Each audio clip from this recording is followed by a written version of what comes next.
চলে আসলাম ফেসবুক প্রোফাইলে, যে প্রোফাইলের মাধ্যমে পেজটি খোলা হয়েছিল সেই প্রোফাইলে চলে আসলাম। চলে আসার পরে যে এখানে দেখতেছেন যে প্রোফাইলের যে একটা এখানে সেটিংসে এখন ক্লিক করব।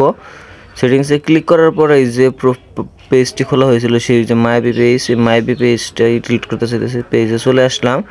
এখন আবার সেই পেজের গ্যালারিতে যাব।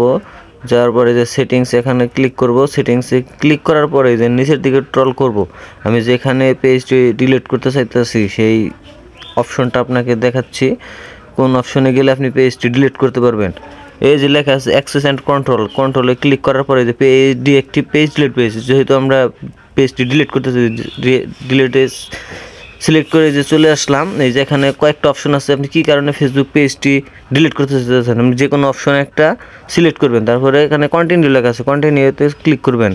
তারপর আবার কন্টিনিউতে ক্লিক করবেন। তারপর নিচের দিকে যায় দেখবেন কন্টিনিউ লেখা আছে, আবার কন্টিনিউ ক্লিক করবেন। ক্লিক করার পরে যেখানে এখন পাসওয়ার্ড চাইতেছে, আপনি কোন পাসওয়ার্ড দিয়ে আইডিটা খুলছেন সেই আইডির পাসওয়ার্ড দিতে হবে।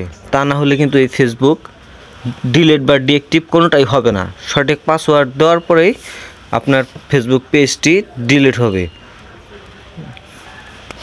তাছাড়াও আপনি ফেসবুক পেজটি আপনি ডিএক্টিভও করতে রেখে দিতে পারেন।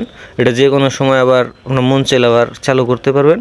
আপনার এই ফেসবুক পেজ আমার পাসওয়ার্ড মোটামুটি দেওয়ার শেষের দিকে। এখন আমি কন্টিনিউ ক্লিক করব। আমার পাসওয়ার্ডটি ভুল হয়েছে সেহেতু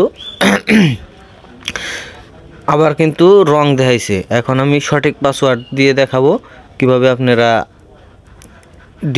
ডিলিট করবেন। এই যে সঠিক পাসওয়ার্ডে কন্টিনিউ করলাম, এই দেখেন এখন আবার কন্টিনিউ করব। কন্টিনিউ করার পরে যে ডিলিট পেজ লেখা আসছে, কিন্তু এখন আমি ডিলিট পেজে ক্লিক করব। আমার পেজটি কিন্তু ডিলিট হয়ে যাবে। এই যে আমার পেজ কিন্তু ডিলিট হয়ে গেছে। তো এইটুকুই কাজ ছিল। এইভাবেই আপনারা আপনাদের পেজ চিরতরে ডিলিট করতে পারবেন।